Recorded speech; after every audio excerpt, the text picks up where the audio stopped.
I honestly don't know what some of you guys were complaining about. It's clobbering time. Okay, I was never the biggest Fantastic Four fan. I didn't read the series a lot. The team was always fun to read every now and then when they showed up in other books. I think their run during Civil War was probably the most I have in order. I've got the classic one where Shulky gets caught sunbathing on the roof, because if you're a Shulky fan, it's one you really ought to have. And I figured I'd give this a shot, just to see how they intended to bring the FF back. And I know some of you guys in my own, little Twitter echo chamber said you didn't like this, or you didn't like that, blah, blah. It's got Dan Slott. So I read it over about 3 times, and I don't know what you guys are complaining about. I really don't. We got the obligatory stuff on Steve Ditko. Passed away earlier, a little while ago. This sort of catch up on what Ben and Johnny are doing. Basically just kind of being people, I can see Ben being happy to settle down and with Alicia, and maybe the superhero thing is something the younger kids can do. They get this flare gun thing goes off and everyone's all happy, and Ben sulks because he knows they're not. He's convinced himself that Reed and Sue are never coming back. Johnny's still trying to, the optimist, but I think Ben's always been kind of the realist in a lot of this. Turns out, nope, just the flare gun got stolen by a couple of Yancey Street kids. He's got to drag that back into it. With a little bit of, it's like, oh, well, talking about how great the FF was. Jennifer's defending the kids because Ben put him up to it, because he's like, well, the kids, Ben's not a mean guy. You get a little bit of spin story here about... Eventually, it probably never took place, but it's in there just for this whole bit, because I think I know what it's kind of leading up to. Turns out Johnny's got a great singing voice. Again, I would have not known this. But the gem that Johnny sings into... they explain it in here. I'm not going to try. But he's got a little piece of it, and he's put it in. I'm pretty sure that's where it is, and I think that's going to factor into what happens in the next few issues. Finally proposes. I would, if before this series had started, if Ben had decided that's it, we're just going to walk out of superhero life, I'd have been happy for him. Ben's done it before. He's bowed out. I think Ben Grimm has done enough stuff that if they wanted to, they could have let him ride off into the sunset. They're getting married, and this part really got me here. And it kind of plays with your emotions. He wants Johnny to be the best man, and Johnny says, no, there's only one person in the whole world who should be the best man at Benjamin J. Grimm's wedding, and that's Reed Richards. And I got to agree with him. That's... Ben and Reed have been through so much that if anyone deserved to be at that wedding, it needed to be Reed. Kind of choked me up there a bit. Johnny's still mad that, as far as you can tell, they're not coming home, which makes sense. He's kind of the younger, more emotional one of the group,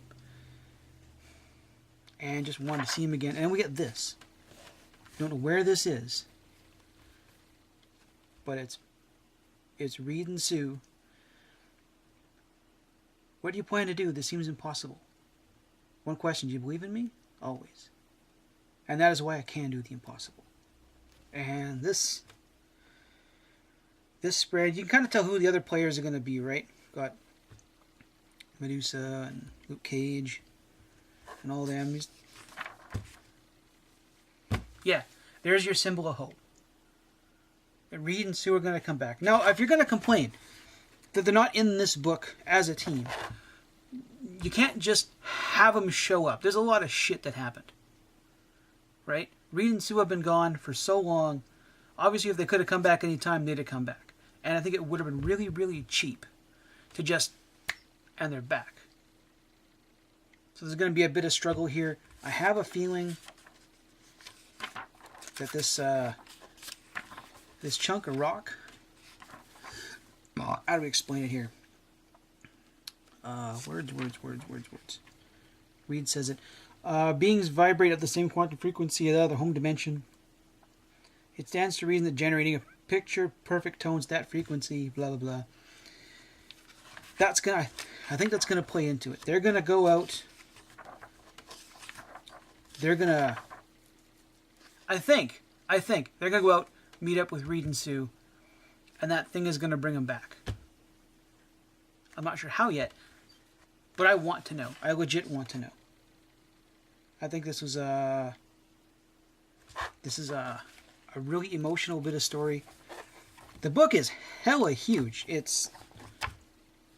what are we, like? There's got to be 30-some pages in this thing. Got a backup story about Doctor Doom reclaiming his throne in Latervia, which I'm okay with. We get some really... what's the imagery I'm looking for here? A lot of revolutionary style imagery. I want to say that's based on a Goya painting. So on your left is Fantastic Four #1. On your right is Eugene Delacroix, Liberty Leading the People, 1830. If you're going to evoke some imagery, that's one hell of a way to do it. Now, granted, it's not exactly Liberty leading the people. We have someone who is demanded that Doom come back and take the throne again. Not exactly Liberty. But Latervia's been through a lot lately. Between strongmen, dictators, Riri Williams coming in and toppling everything because you Americans and your regime change. I tell you. And I bet if I went through here with a bit more of a fine-tooth comb, I would probably find quite a few more references to classical artwork. The story is beautiful. I don't know how to tell you that. The story is just... the artwork is beautiful. Who is it by again? VC's Joe... that's the letters. The artwork is beautiful. I would buy a Doom series that looks like this. This is amazing. A little bit of stuff here at the end and some stuff with the Impossible Man, for those of you who are old enough to remember the Impossible Man. Anyway, yeah, I'm sticking with this one for the next few. Dan Slott, probably reined in by Sarah Pacelli here. You know, no, Dan, no, don't do that, Dan. Back, sit down, calm down. Probably quite a bit of collab there. I'll see how that story plays out. How this first story plays out, and then we'll see what happens when they get on their first big adventure as a team. And then I'll decide again. But I might stick with this one. I'll let you know. If there's anything you would like a normally drunk and angry Canadian to rant about, leave me a message, give me a tweet, see what I can do, and I'll talk to you in the future.